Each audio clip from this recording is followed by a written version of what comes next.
Hey, what's up, Street Blogs? The Eric from the Eric Street Photography God. So,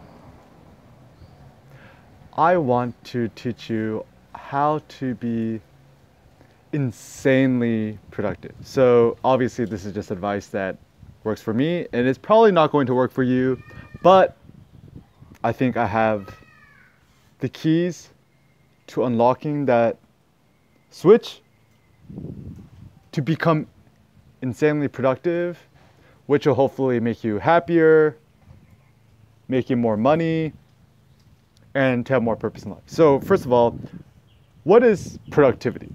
Productivity is not checking your email and answering a bunch of emails. Productivity is not organizing your desk. Productivity is not organizing your finances and coming up with some 10-year plan. Productivity means to produce, to create. And if you want to be more productive, you just have to produce more, to make stuff. So, for example,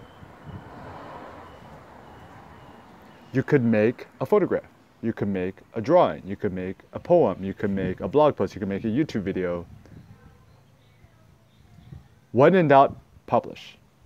So, for example, over the last 6 years from 2011 to 2017, I've probably done like 500 YouTube videos.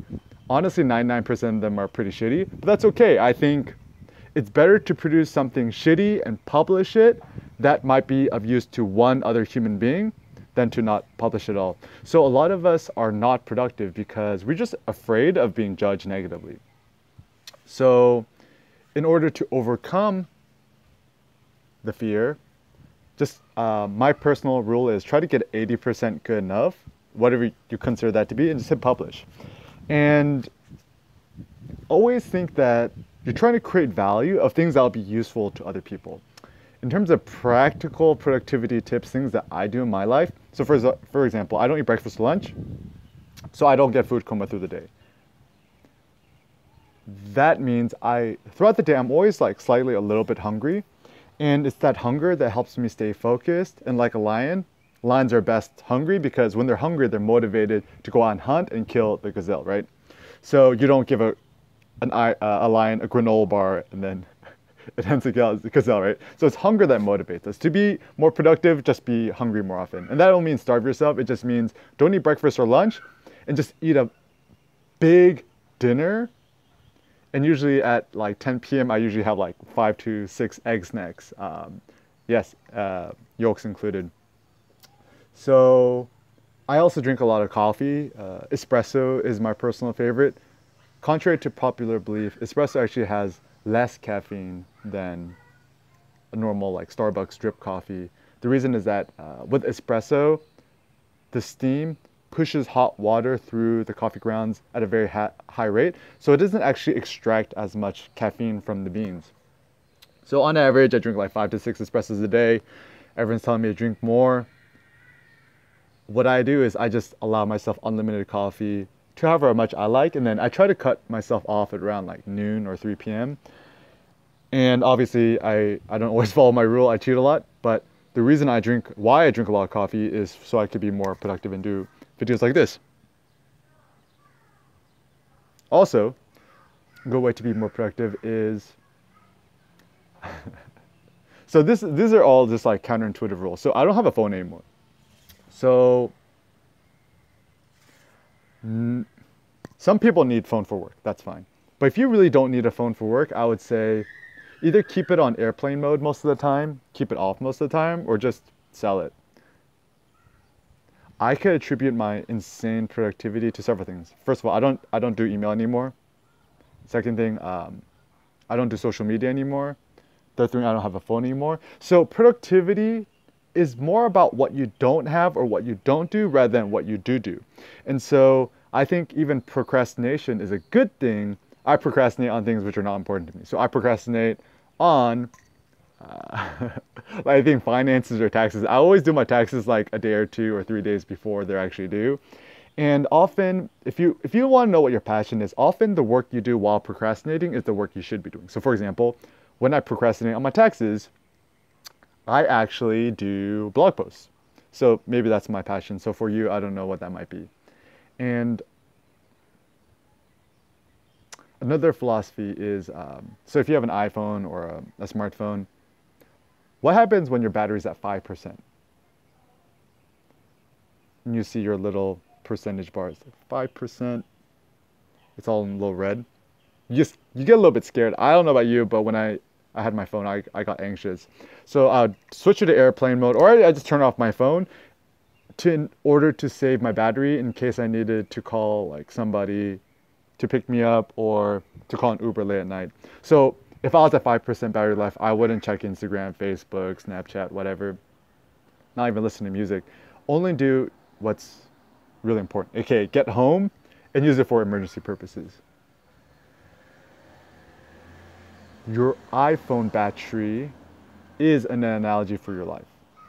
What if you woke up today and you forgot to charge your iPhone last night and it was at 5% battery? What would you not waste your phone or your battery or your life on?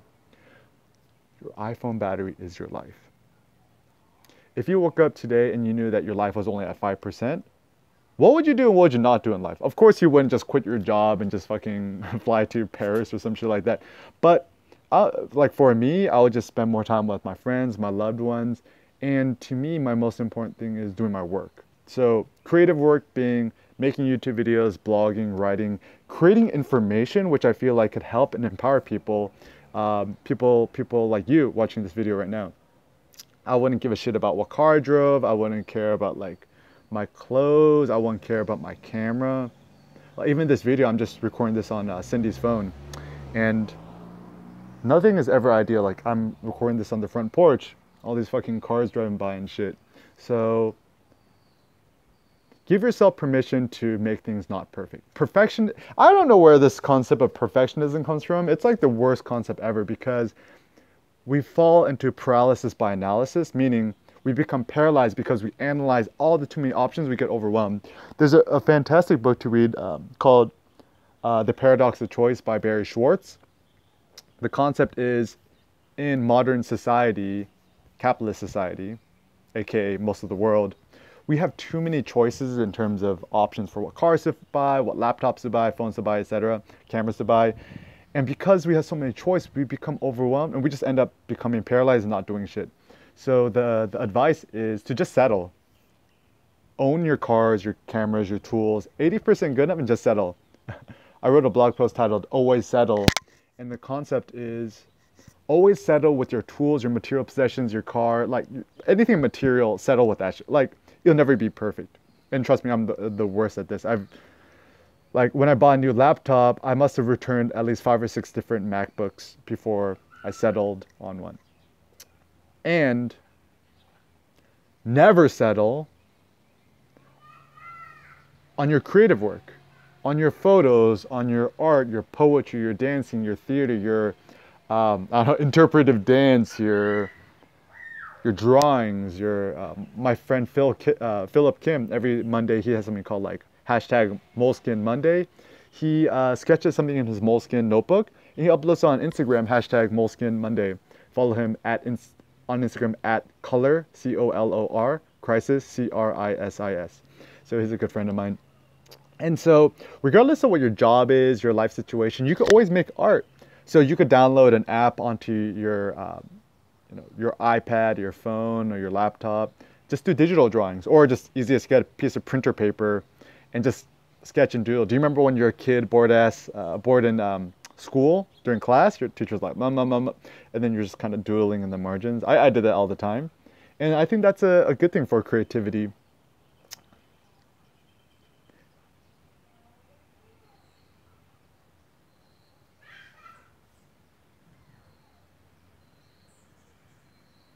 I think the key to happiness is productivity. Not productivity, once again. Productivity is not fucking answering all your emails by the end of the day in inbox 0. I used to be like totally into that shit and getting things done, GTD, like fuck that. It's more about what not to do in life. Not getting stuff done which is not important to you and meaningful to you. To be happier means to feel more fulfilled and to do purposeful work. Happiness ain't no emotion. It's not emotion. Like people think happiness is pleasure. Happiness isn't traveling to Paris. Happiness isn't traveling. Happiness isn't eating good food. Happiness isn't playing video games, watching Netflix, smoking weed, getting high, and having a lot of sex. It's happiness in Greek times was called eudaimonia, which means human flourishing. So imagine yourself like a fountain and you're just gushing up with all this creative potential and happiness and joy. And it's created by producing things. So I don't know about you, like I feel most fulfilled when I'm actually active and I'm making stuff. Active income, active art, active living, not passive nothing. So I don't really believe in passive income, even though we do make some passive income. I don't believe in passive entertainment. Rather than watching a movie with my family, I'd rather do something active like, I don't know, a puzzle or active conversation over the dinner table. I would prefer to cook my own food than go to some fucking $3 Yelp sign restaurant in San Francisco and spend like $200 on a plate, which I have done and it was not that good. I'd rather eat the $5 Taco Tuesday in Santa Ana.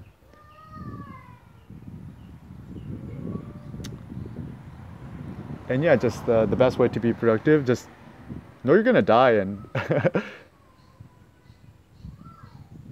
you don't know today you're walking, you're texting while driving, you fucking die. You don't, like when I was 17, my friend Simon Kim was 16, him and 4 of his buddies were in a car, fucking drunk driver in an 18-wheeler, ran a red, T-boned my friend Simon and his buddies, 4 buddies in the car. They all died instantly. This is why I don't drink anymore. Certainly don't drink while driving either. So it don't matter how old or young you are, fucking the Grim Reaper is tapping you on the shoulder and saying, Eric, you might die tonight, you might die of an OD off of caffeine, you might just be walking on the street and someone jumps the curb and kills you instantly. So in your short life while you're still here, do something meaningful. If you want to create more stuff and be part of a meaningful community, join the Eric Kim forum. So forum.erickinphotography.com. See you there. If you want to find more personal meaning in your photography and life, pick up a copy of Photo Journal. Just go to the Eric Kim blog and then just click on the top banner. There's something called Store. Pick up a copy of that. Street Notes, if you want to do more street photography. If you want to look cool, get the Henri strap. Oh, also very cool, upcoming Eric Kim strap coming up. We'll keep you up with that. And yeah, man, if there's one tip I have to you, one thing just keep on your mind for today, just publish it. When in doubt, just publish it. 80% good enough, publish. The more you publish, the happier it will be. Peace out.